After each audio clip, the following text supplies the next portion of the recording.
Muy buenas noches, familia. Espero que se encuentren todos bien y que hayan podido adorar junto a nosotros esta hermosa canción, esta hermosa alabanza. Eh, Así que espero se esté escuchando bien. En nuestro ánimo de que los miércoles se vea y se escuche un poco mejor. Acá la conexión los días de semana en la noche no es muy buena. El domingo en la mañana no hay ningún problema, pero los miércoles en la noche hay algún poquito de problema y hemos estado buscando la alternativa para tratar de que esto pueda salir de buena manera. Me dicen que está bien aquí mi asistente de transmisión.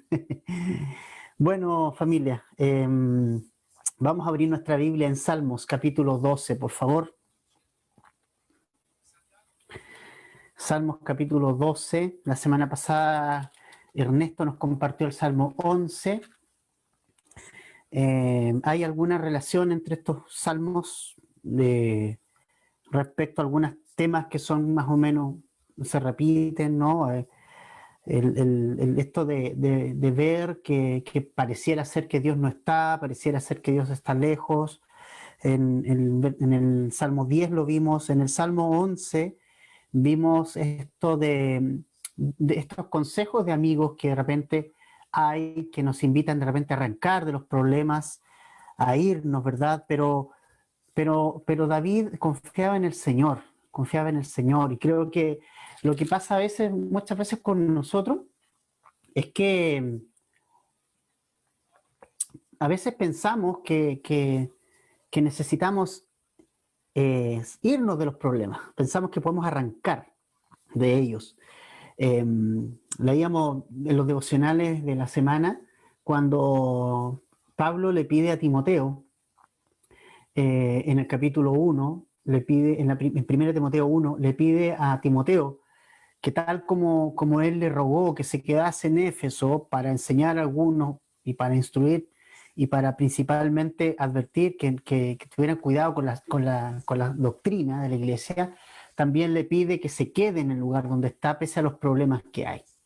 Nosotros muchas veces tendemos a pensar que arrancándonos, que saliendo, tratando de olvidarnos del problema, nosotros vamos a descansar. Y no es así, ese es un engaño enorme, ¿no? ¿Cuántas veces, bueno, las mismas personas, los mismos hermanos a veces, o personas o un profesional que tú ves de repente te dice, mire, para terminar con los problemas, váyase unas vacaciones, a usted le hace falta unas vacaciones, le hace falta descansar, le hace falta esto, lo otro, ¿eh?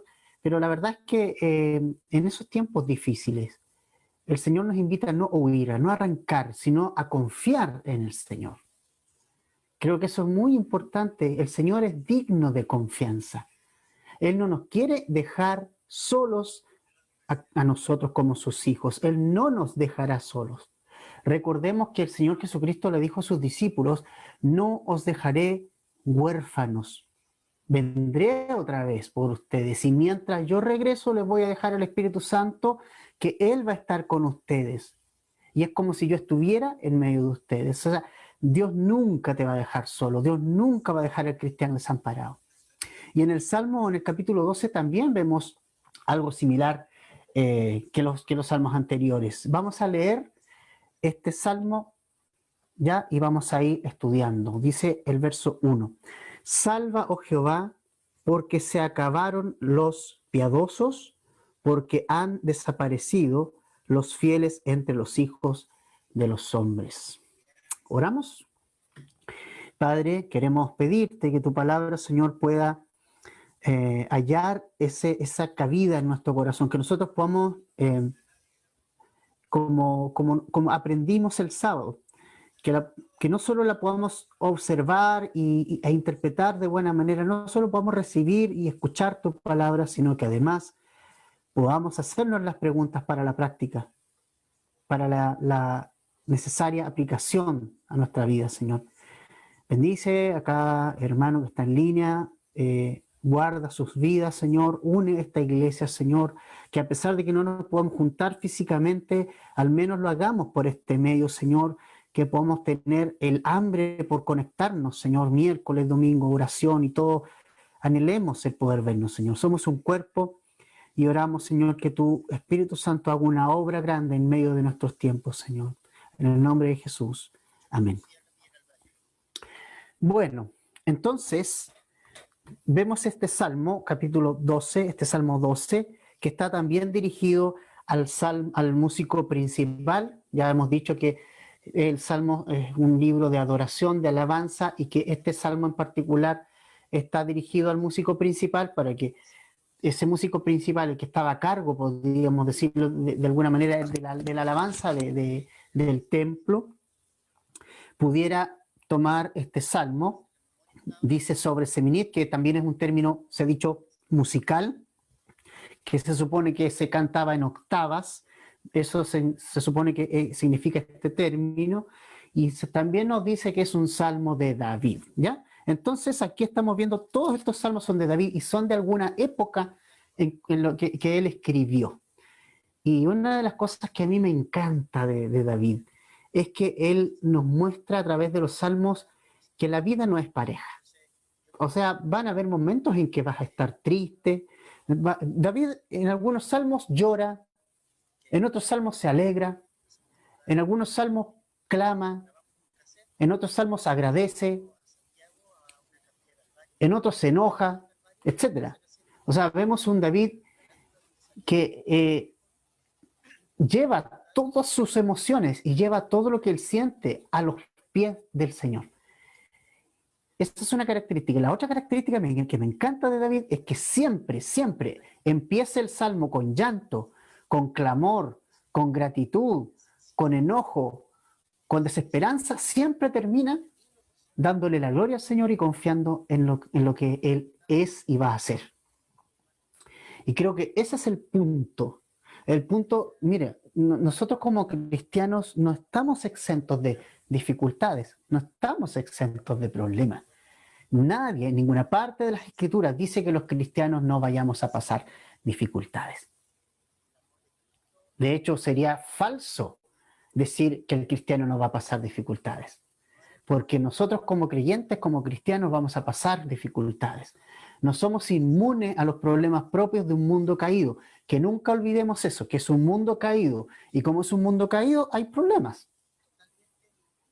Hay injusticias, hay maldad, hay inmoralidad, hay una hostilidad hacia el cristiano. Y en este salmo nosotros lo que vemos, las primeras dos frases, las primeras palabras que vemos en este salmo, en este clamor, porque es un clamor: salva, oh Jehová. Es como un clamor de que Dios venga a salvar, a rescatarnos de una situación en que David estaba como encerrado, que pareciera ser que no había respuesta por ninguna parte. ¿Y te has sentido así? Bueno, yo creo que todos en alguna medida, todos en algún momento nos hemos sentido de esa manera. Todos en algún momento hemos sentido que estamos encerrados en una situación, que no podemos salir de ciertas situaciones, que pareciera ser que es el fin, que estamos encerrados y que si Dios no hace algo, vamos a explotar, ¿no? Entonces, en estas primeras frases nosotros vemos ya la confianza de David en ir nuevamente a Dios. Y eso me encanta observarlo en David. Creo que David conoce el Dios que tiene, por eso va a él, ¿sabes? Por eso va a él. ¿Sabes qué? Pastor Chuck Smith decía una frase que es bien interesante. Él decía que cuando nosotros no confiamos en Dios, es porque no lo conocemos. Es porque derechamente no lo conocemos. Porque si nosotros conociéramos a ese Dios, estaríamos confiados. Porque es un Dios que no miente. Es un Dios en el cual podemos creer, en el cual podemos confiar. Sus promesas son verdad, no son irreales, no son mentiras. Él no habla mentira. Todas sus promesas que vemos en las Escrituras son reales. Entonces, claro, cuando no confiamos en Dios, realmente no lo conocemos, porque Dios es digno de confianza. Entonces, a medida que voy conociendo a Dios, más voy a confiar en Él. Y es lo que David nos está mostrando. David es un hombre de Dios y es un hombre que confió y aprendió a confiar en Dios desde chiquitito. Desde cuando estaba allí detrás de las ovejas de su papá, ¿cierto?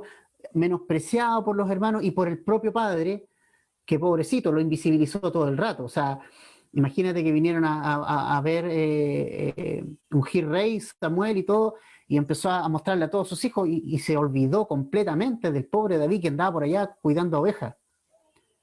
Pero él aprendió a conocer al Señor desde pequeño, desde joven.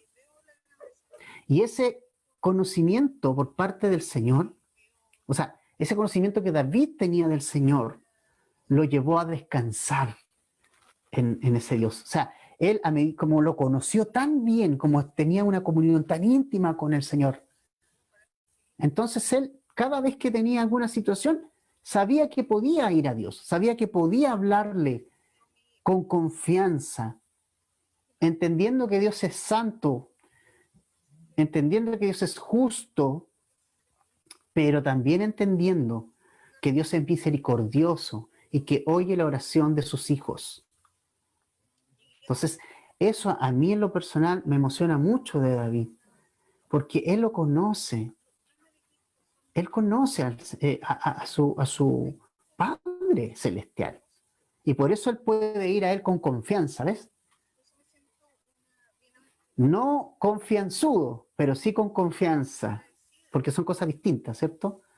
Porque no se trata tampoco de que Dios es buena onda y Dios es mi partner, no, no, no. O sea, Dios es santo, Dios es justo, 3 veces santo. Estamos frente a un Dios creador del cielo y la tierra. Pero puedo ir en confianza por medio de la sangre de Cristo hoy en día, libremente, y puedo decir, salva, oh Jehová. Ahora, ¿por qué David está diciendo salva, oh Jehová? Y porque la razón está en el mismo verso 1. Dos razones. Hay dos palabras que son importantes, los por qué. Porque se acabaron los piadosos y lo segundo, han desaparecido los fieles de entre los hijos de los hombres. O sea, aquí hay dos razones que nos da David para llevar su situación al Señor. O sea, la primera razón, se acabaron los piadosos. O sea, en el fondo, David lo que está observando es que pareciera ser que en su círculo que él se mueve, en el mundo, en el ambiente que él se está moviendo, no hay gente que haga el bien, no hay gente que siga al Señor, hay gente que se olvidó del Señor. Lo primero, porque una persona piadosa se dice piadosa a una persona que teme al Señor, ¿ya? Normalmente se dice piadosa cuando alguien teme al Señor. La palabra piadosa nos lleva a ese sentido, alguien que teme a Dios en su vida. Y David está observando que pareciera ser que se acabaron ese tipo de personas.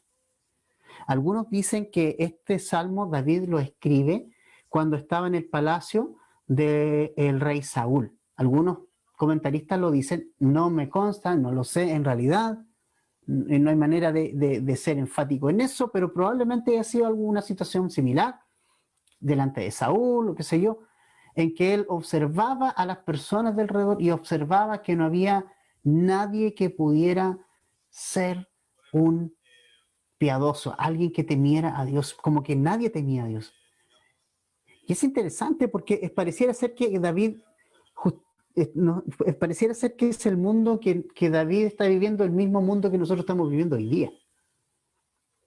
Porque tú miras a tu alrededor, incluso en la iglesia, incluso en las iglesias tú ves a tu alrededor y se acabaron los piadosos. Es tremendo. O sea, imagínate que se acabaron los piadosos en la iglesia. ¿Qué más se espera? Personas que no son creyentes o que no van nunca han ido a una congregación y ni temen a Dios. Creo que es tremendo el ver hoy día cuán poco temor de Dios hay en los mismos cristianos. Leía varias cosas estos días, he pensado mucho. Delante el Facebook me recordó la celebración que tuvimos de los 25 años de la iglesia acá, desde que empezó con un estudio bíblico en casa. Y pensaba yo, o sea, el año pasado tal vez estábamos celebrando, pero ¿estábamos conscientes de quién era Jesucristo realmente? O sea, eh, esto también me hace pensar, ¿no?, que estos son tiempos, lo que está pasando, lo que está sucediendo, en que Dios está separando el trigo de la cizaña. Yo creo que esa es la obra que el Señor está haciendo en estos tiempos en la iglesia.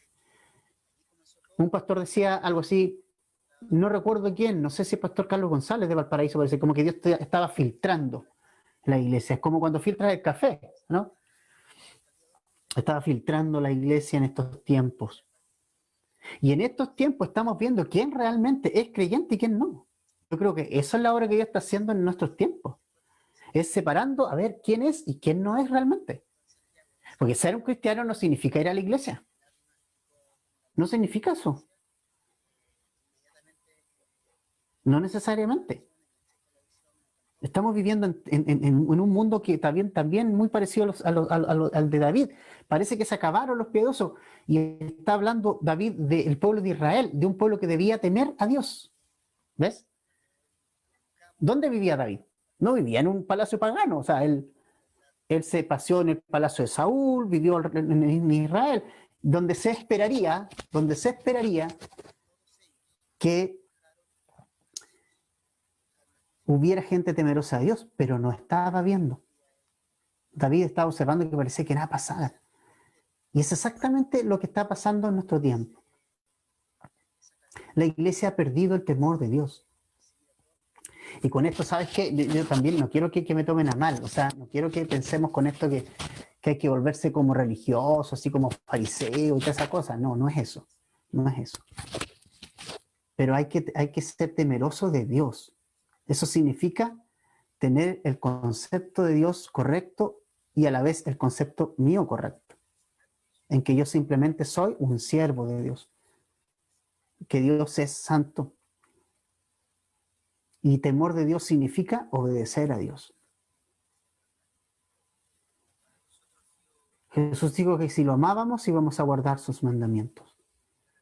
Pero estamos viviendo en una época en que aún en el pueblo de Dios, en los llamados cristianos, no hay temor de Dios. Les da lo mismo vivir emparejados sin casarse. Les da lo mismo que sus hijos están viendo en la televisión. Les da lo mismo qué educación le estén entregando, que están viendo en sus pantallas. Les da lo mismo qué dirección están tomando sus hijos. Padres que solo confían sus hijos a las escuelas dominicales, ahí les confiaban. ¿Y qué está pasando ahora? Estás tomando tiempo con tu hijo, con tu hija, enseñándoles las verdades de Dios, no solo en la teoría, sino con tu propia vida. ¿Te fijas qué está pasando esto? Estamos viviendo en tiempos que no hay temor de Dios. Son los mismos tiempos. Entonces, la primera razón, se acabaron los piadosos. La segunda, han desaparecido los fieles. Los fieles. Los hombres y mujeres fieles al Señor. David pareciera ser que él está observando nuestros tiempos. Y es increíble cómo la palabra es tan contemporánea. O sea, esto fue escrito ¿cuántos miles de años antes? Y te fijas que cada vez que vemos la palabra es contemporánea, es como si fuera tal cual calza a nuestro tiempo, así como tal cual calzó hace 200 años atrás. O sea, en cada época que el hombre ha vivido, la palabra de Dios nos viene a traer frescura. Y es como si hoy día fuera algo para hoy. O sea, los fieles parece que no estuvieran. ¿Dónde están los fieles? Los fieles al Señor.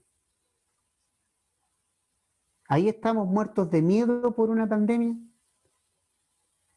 llenos de temor. ¿Dónde están los fieles? Me incluyo, hermano. Creo que tenemos que hacernos esa pregunta. Y sabes que es bien triste, delante también leía el muro de una hermana de una capilla, y la leía y también meditaba en lo que ella ponía. En que ya, bueno, el tema de no congregarse físicamente había como marcado un tema ahí, en que muchos ni siquiera ya se están congregando virtualmente, o sea, teniendo la posibilidad de conectarse en cualquier aparato, a cualquier hora, no se están conectando. y nos engañamos porque decimos, no, después lo veo y no lo vemos nunca. Entonces tú dices, ¿cuál era el problema entonces? El problema es el corazón. No hay fidelidad al Señor. No hay pasión por el Señor. Y yo creo que ese es el tema. No se conoce al Señor. Si conocieras el amor del Señor. Una pregunta, ¿tú puedes decir lo que el Señor hizo en tu vida? Por ejemplo, el apóstol Pablo, en varias oportunidades contó cómo él se convirtió al Señor. Él podía decir, mira, yo era antes un perseguidor de la iglesia, pero mira, ahora después Cristo en su misericordia vino y me habló, y yo no fui rebelde a su visión, y yo me sometí a Él, vine a sus pies y mírame, ahora por la misericordia de Cristo soy lo que soy. Pablo podía decir eso. ¿Podrás tú decir eso? Mira, yo era antes esto, hoy día, mira lo que Cristo ha hecho en mi vida. Entonces, piadosos y fieles se han acabado, pareciera ser. Pareciera ser que sea un calco a lo que hoy nosotros estamos viviendo. Pareciera ser que ni piadosos ni fieles hay en las iglesias. Y si no hay fieles ni piadosos dentro de la iglesia, no los busquemos afuera porque menos hay fuera. Menos. Si no, miremos cómo se mueve el mundo, pues. ¿Hay algún temor de Dios en los jueces? ¿Hay algún temor de Dios en la gente? ¿Hay algún temor de Dios en esa gente que se moviliza en estas marchas? ¿Hay algún temor de Dios en los políticos? ¿Hay algún temor de Dios en los partidos políticos? ¿Hay algún temor de Dios en el gobierno? ¿Hay algún temor de Dios en alguna parte?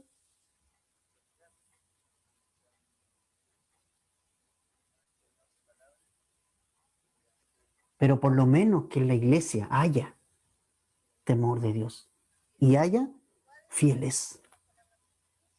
¿Sabes qué? Este es el mayor llamado de Cristo a nosotros, es que seamos fieles.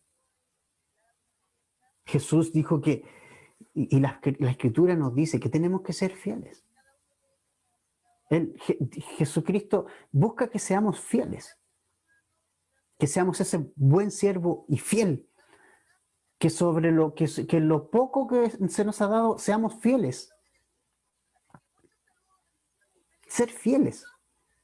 Y sabes que eso no es popular en nuestros tiempos. Ser fieles no es popular, ni piadoso, no es popular. Van a darte todo tipo ¿cómo se llama esto? De adjetivos. ¿Cómo se llama esto? Fanático y todo ese tipo de calificativos. Ahora, ¿sabes qué? No es nuevo, no es nuevo. Y tampoco es algo que nos debe tomar por sorpresa de que no hayan piadosos a nuestro alrededor y que no hayan fieles a nuestro alrededor, porque Jesucristo mismo nos dijo algo similar en Juan. Mira, el mundo va a ser hostil hacia el cristiano. El mundo va a ser hostil hacia el cristiano. Mira, anda un poquito a Juan, al Evangelio de Juan. De ahí venimos de nuevo a Salmos, pero anda un poquitito al Evangelio de Juan. Mateo, Marco, Lucas y Juan, cuarto libro del Nuevo Testamento.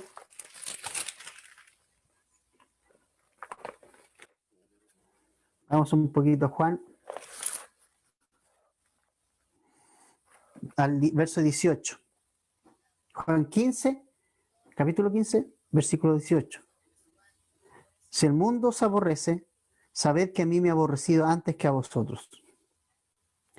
Si fuerais del mundo, el mundo amaría lo suyo.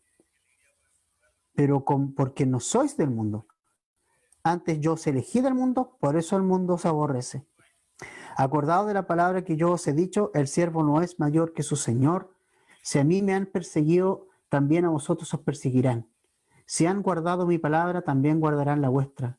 Mas todo esto os harán por causa de mi nombre, porque no conocen al que me ha enviado. Si yo no hubiera venido ni les hubiera hablado, no tendrían pecado, pero ahora no tienen excusa por su pecado.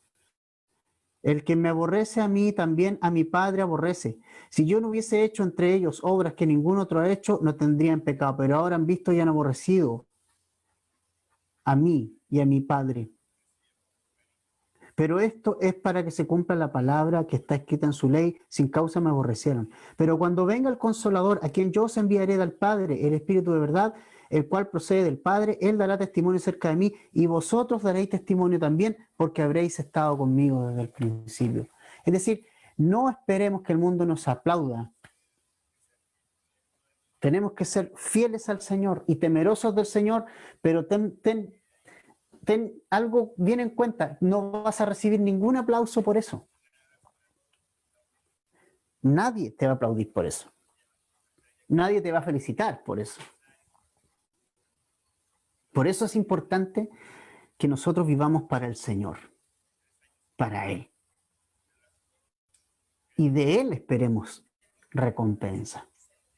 Porque los que con lágrimas, ¿verdad?, siembran, con regocijo van a cosechar. ¿Te fijas? Entonces, pareciera ser que David acá está encerrado y está rodeado de gente sin temor de Dios e infieles. Y tal vez puede que tú te sientas de esa manera, ¿no? Puede que esta noche tú te sientas de esa manera. Yo me he sentido así y a veces me veo así, me digo como que, ¿dónde está la obra de Dios? ¿Dónde están los que temerosos de Dios? Pero Dios me ha centrado también en mi propia vida y decir, hey, ¿qué a ti, los demás? Tú ven a mí. Y creo que ese es un mensaje importante. Porque David acá empieza a enfocarse como un poco en alrededor, pero vamos a ver más adelante que cuando él se centra en el Señor, entonces el tema cambia. Entonces es fácil que nosotros nos desanimemos cuando también nosotros empezamos a ver que alrededor parece ser que no pasa nada, que no hay nadie fiel, que los hermanos están desganados, que los hermanos no van a la iglesia, que no quieren congregarse cuando se abren los presenciales, que tampoco se conectan y como que nos desanimamos por eso. Pero ¿sabes qué? No te desanimes y tú vela por tu propia vida y anímate. Y anímate. Anímate. Y más adelante vamos a ver por qué razón, cómo es que David después se centra y saca el foco de las personas y se centra en el Señor. Pero vamos a ver ahora las características de estas personas. Ya dijimos que estas personas son, no son piadosos, no temen a Dios y que no son fieles a Dios. Vamos a ver sus características. Del versículo 2 al 4 están las características de estas personas. Dice, habla mentira cada uno con su prójimo, hablan con labios lisonjeros y con doblez de corazón. Jehová destruirá todos los labios lisonjeros y la lengua que habla jactanciosamente, a los que han dicho por nuestra lengua prevaleceremos, nuestros labios son nuestros. ¿Quién es Señor de nosotros? Versículos 2 al 4, vemos las características de estas personas que están en los días de David, que él está observando. Y las características, si tú te das cuenta, las palabras que más se repiten son lengua, labios, palabras, lengua, labios, palabras, todo relacionado con lo que ellos dicen. Las palabras. ¿Sabes qué? Esto es interesante porque, mira, tenemos que hablan mentira contra su prójimo. O sea, levantan falsas calumnias, falsos testimonios, hablan mal de los demás. ¿Sabes que es un pecado tremendo en la iglesia también? Hermanos que hablan de otros a sus espaldas. Otra característica, hablan con labios lisonjeros. ¿Sabe lo que significa eso? Es como falsos, labios falsos, adulando por una parte, pero por detrás clavando el puñal. Lengua que habla jactanciosamente, se repite 2 veces. Personas que adulan con la lengua, pero por dentro. Personas que se enorgullecen y dicen, ¿quién es Señor de nosotros? Es decir, se han revelado, y esa es otra característica, se han revelado totalmente al señorío de Cristo. Ahora, piensa tú, estas personas son parte del pueblo de Israel, el pueblo de Dios. O sea, hoy día hay cristianos que se han enorgullecido al punto de decir, yo soy el que gobierna mi vida. O sea, si tú dices que tú gobiernas tu vida, tú no puedes llamarte cristiano. Porque un cristiano es el que no se gobierna a sí mismo. Un cristiano es el que le ha cedido el gobierno de su vida y de su corazón a Cristo. Y Él reina en su vida. Pero las características de estas personas, que sus labios son mentirosos, que sus labios son lisonjeros, que sus labios hablan mentira, que son jactanciosos, que creen que su lengua, por su labia van a prevalecer. Y además, orgullosos. Porque algo importante, ¿de dónde vienen las palabras? ¿De dónde vienen? A ver si sabemos. ¿De dónde vienen las palabras?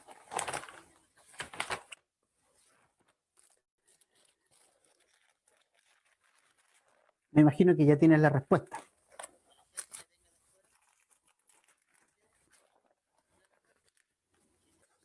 Vamos a Lucas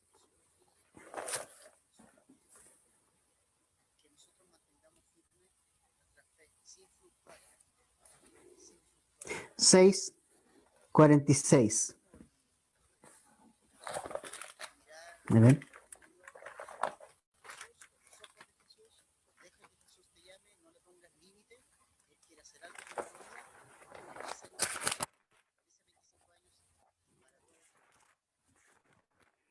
Dice de la siguiente manera. Lucas 6:45. El hombre bueno del buen tesoro del corazón saca lo bueno. Y el hombre malo del mal tesoro de su corazón saca lo malo. Porque de la abundancia del corazón habla la boca. ¿Por qué me llamáis Señor, Señor, y no sé lo que yo os digo? Interesante, ¿no? Ahí está el punto, ¿ves? Ahí está el punto. El punto es que todo lo que hablamos nosotros, las palabras, vienen del corazón. Entonces, el problema no está en las palabras, sino está en el corazón, ¿verdad? Y ahí está el mayor problema. ¿Mm? La lengua, dice Santiago, que es Santiago 1:26, y por ahí esos versículos hablan mucho de esto, que la lengua puede encender un gran bosque, que nadie puede domar la lengua. Dice que nosotros observamos que los grandes barcos, ¿cierto?, que se gobiernan por un timón, pero dice que el hombre no puede tomar ese pequeño miembro llamado lengua. ¿Y de dónde viene eso? Viene del corazón. Ahí está el tema. Que las palabras que yo diga, si son palabras hirientes, si son palabras, todo eso, el problema no son las palabras. El problema es que eso viene desde dentro, desde el corazón. Entonces el problema está en el corazón. Un cristiano o alguien que se llama cristiano, se llame a sí mismo cristiano y está todo el tiempo ofendiendo a otros. Todo el tiempo ofendiendo. No hay fruto de su relación con el Señor.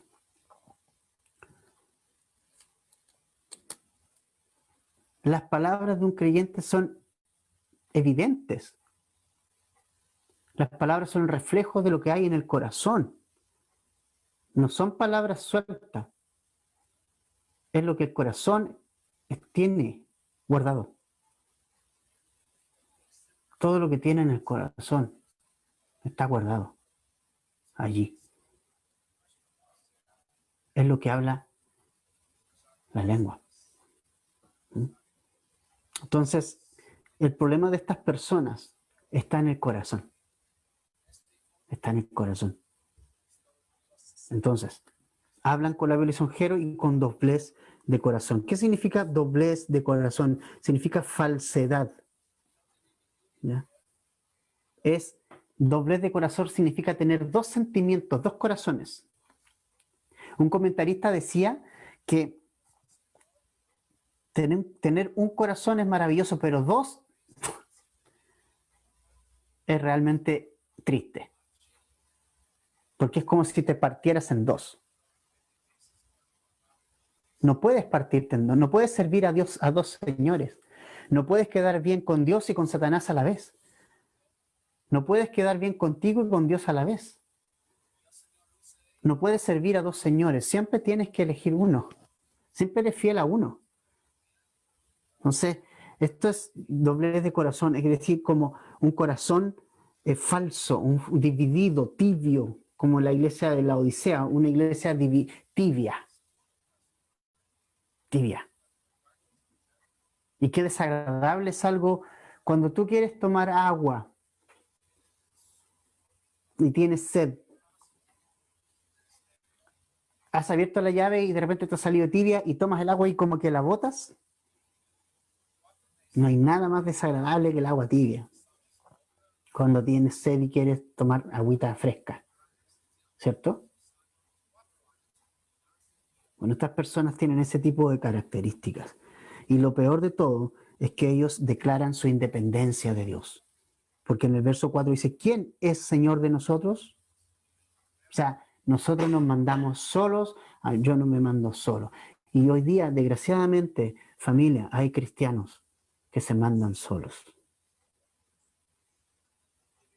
Que dicen, yo creo a mi manera. No, no hay que creer a tu manera. Tú no puedes ser salvo si crees a tu manera. Tú tienes que creer a la manera de Dios, porque Dios estableció la forma en que tú tienes que venir a Él. No eres tú el que pone la forma de cómo ir a Dios. Es Dios el que puso la forma de ir a Él y cómo hacerlo. Pero hoy día hay muchos que se dicen creyentes y cristianos y que están viviendo sus vidas de manera independiente. No consideran a Jesús como el Señor de sus vidas. No lo dicen de esta manera, pero con sus actos lo dicen. Yo me mando solo. Yo me mando solo. Ahora, si tú te das cuenta, hay un intermedio en el verso 3. Dice, Jehová destruirá todos los labios lisonjeros.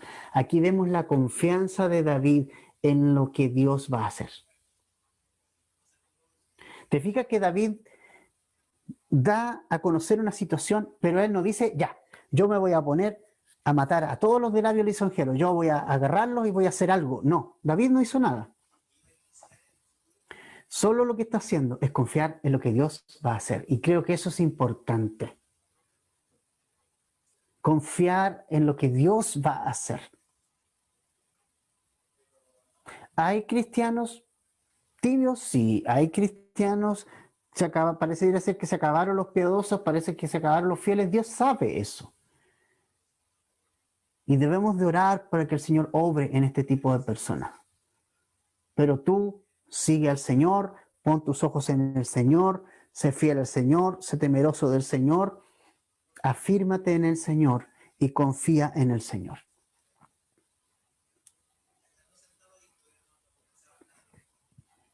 David sabe que Jehová destruirá a todos los labios lisonjeros. David confía en el juicio de Dios, que va a ser justo. Porque el juicio personal, el de nosotros, a veces es injusto, pero el juicio de Dios es justo. ¿Y sabes qué? Mira lo que dice el verso 5. Por la opresión de los pobres, por el gemido de los menesterosos, ahora me levantaré, dice Jehová. Pondré a salvo al que por ello suspira. Qué hermoso.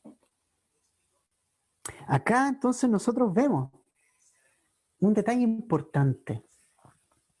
Que Dios escucha el clamor de los pobres, de los menesterosos. Que Dios escucha el clamor. Y no estamos hablando simplemente de pobres y menesterosos, hablando de términos económicos. Está hablando de pobres y menesterosos espirituales. Acuérdate que Jesús dijo en Mateo 5, bienaventurados los pobres de espíritu. De ellos es el reino de los cielos. Y los pobres de espíritu no tiene que ver con que sean pobres, digamos, monetariamente. Hay pobres que son sumamente soberbios y orgullosos y no reconocen al Señor.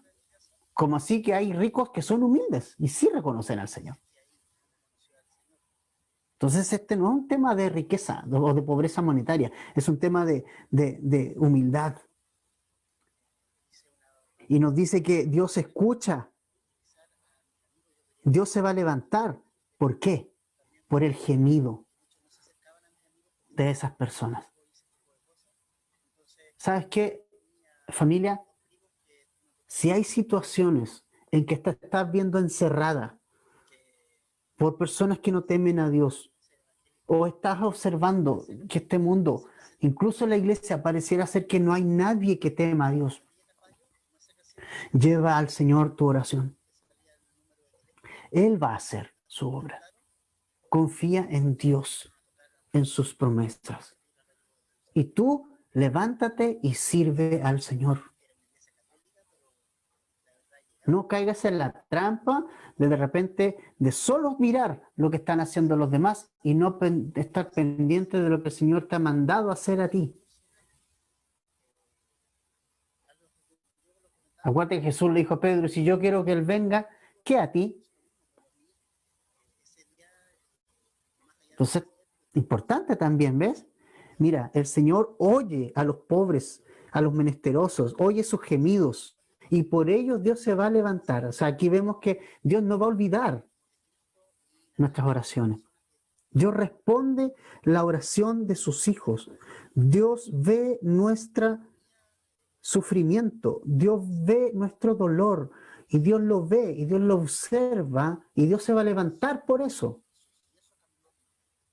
O sea, podemos confiar en el Señor.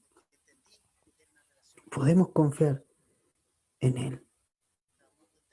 Dios va a vencer. El impío, el injusto, el infiel, el de labio lisonjero, el que desprecia el señorío de Dios y todo ese tema de cosas va a tener su pago.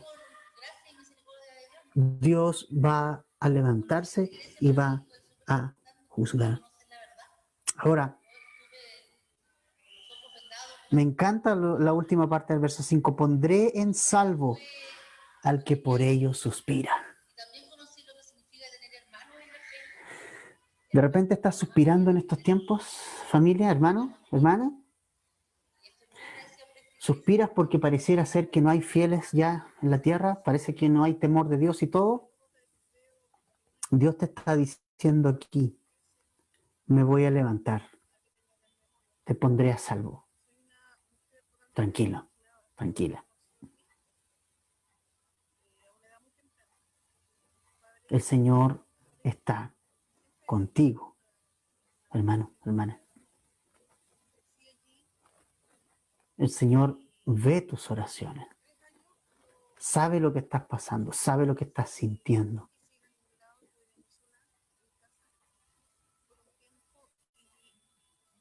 Él sabe que este mundo es un mundo que no teme a Dios. Él sabe que este es un mundo hostil hacia sus hijos, que quieren hacer su voluntad. Porque contra Jesús fueron hostiles. Entonces, obviamente contra los hijos del Señor van a ser hostiles también. Vamos a ser blancos de hostilidad por parte del, no solo de los no creyentes, y fíjate en esto, sino que de la cizaña que hay dentro de la iglesia también ellos van a ser hostiles con nosotros. Tratándonos de fanáticos, riéndose de nosotros, creyéndose que se la saben todas, que son teólogos y toda la cosa, burlándose de nuestra sencillez de vivir para Jesús. También eso pasa dentro de las congregaciones. Dios se va a levantar. Finalmente, los versículos 6 al 8, vemos, fíjate el contraste de estos hombres malvados y sus palabras mentirosas con la palabra de Dios. Versículo 6 dice, las palabras de Jehová son palabras limpias, como plata refinada en horno de tierra, purificada 7 veces.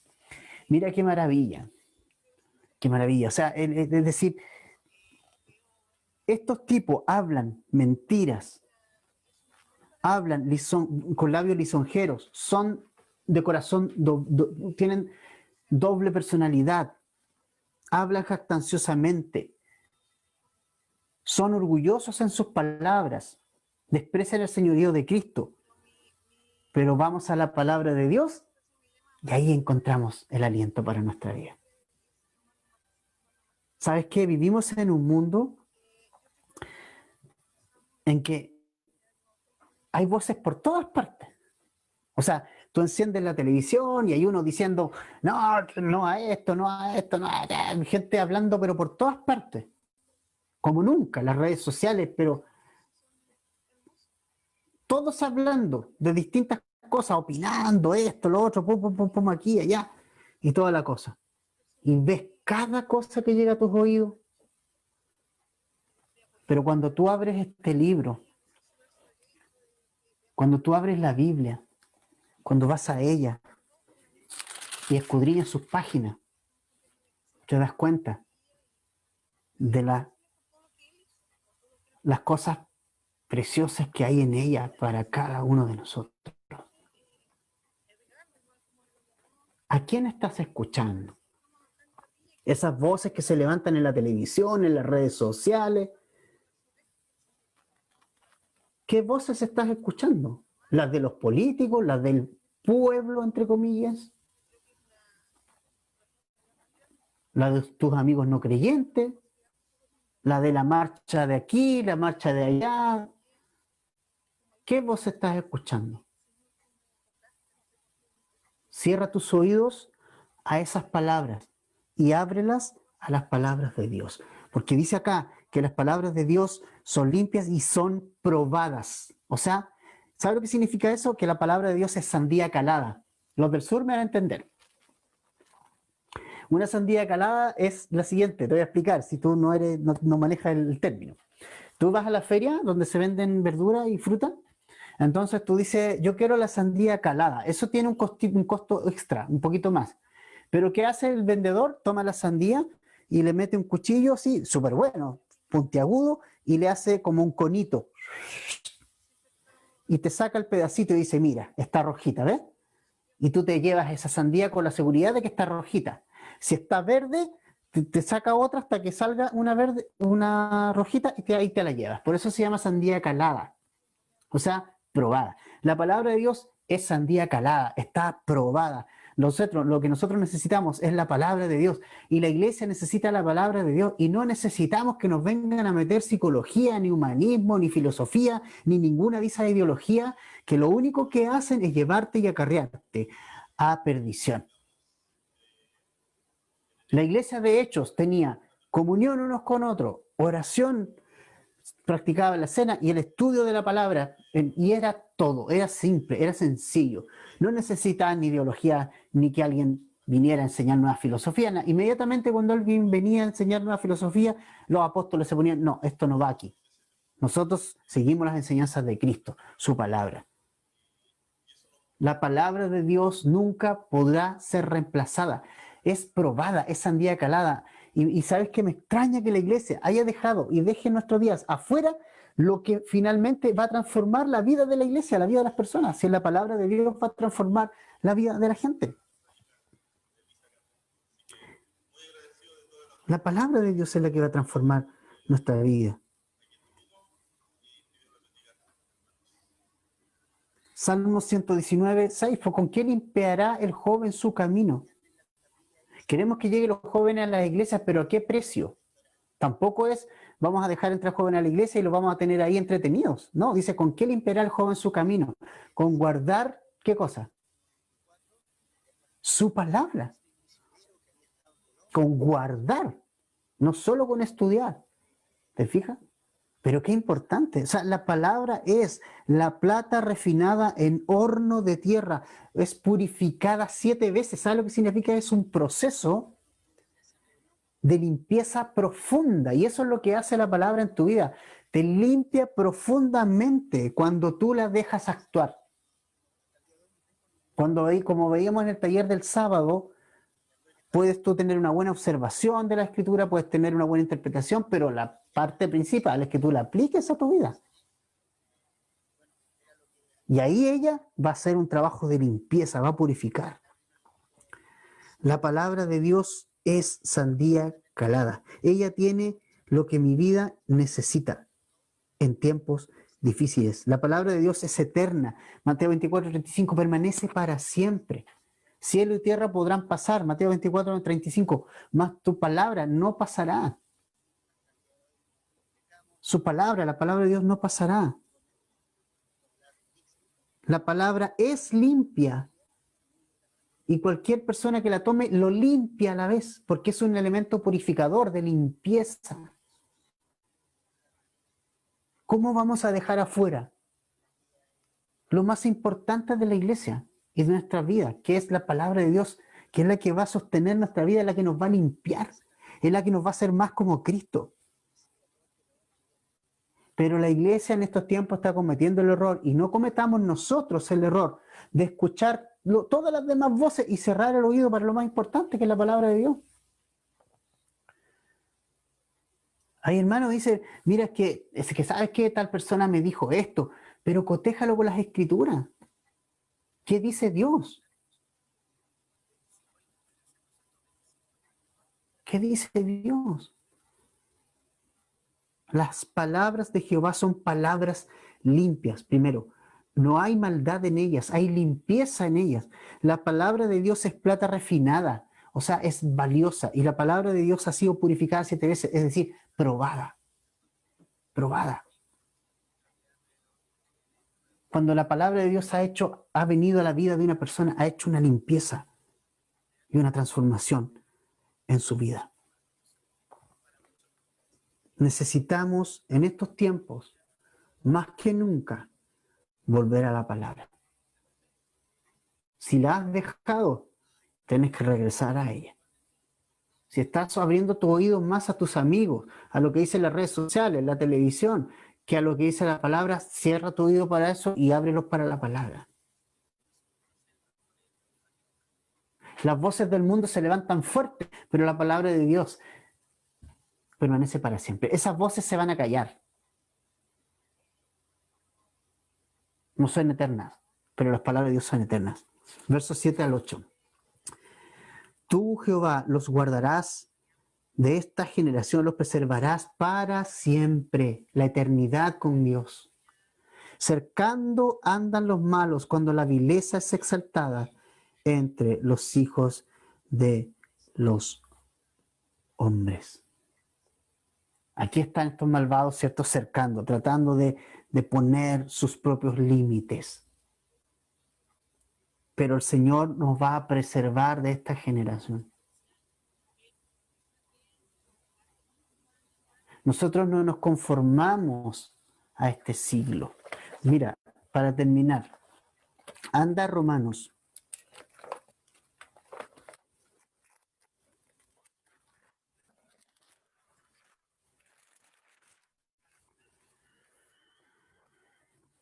Capítulo 12, versículo 1 y 2. Así que, hermanos, os ruego por las misericordias de Dios, que presentéis vuestros cuerpos en sacrificio vivo, santo, agradable a Dios, que es vuestro culto racional. No os conforméis a este siglo, sino transformaos por medio de la renovación de vuestro entendimiento, para que comprobéis cuál sea la buena voluntad de Dios, agradable y perfecta. Y la buena voluntad de Dios agradable y perfecta está en este libro. No te conformes a lo que dicen y lo que hacen los demás. David, aquí en este salmo, no se conforma con lo que dicen y hacen los demás. Él está sirviendo al Señor y él va al Señor y él lleva su tema al Señor y él espera en el Señor y él confía en el Señor. Puedes confiar en el Señor, familia. Podemos confiar en el Señor en estos tiempos tan difíciles. Podemos confiar en el Señor. Pareciera ser que nadie hace lo justo, pareciera ser que no veamos nuestro corazón a la luz de las Escrituras y llevemos toda carga al Señor. Él se va a levantar y Él va a juzgar. Estamos en tiempo en que el Señor está arnereando esto, ¿no? Arnereando su iglesia, está sacando la paja, la basura de lo que es trigo realmente, y por eso le está disciplinando a su iglesia. con lo que está sucediendo.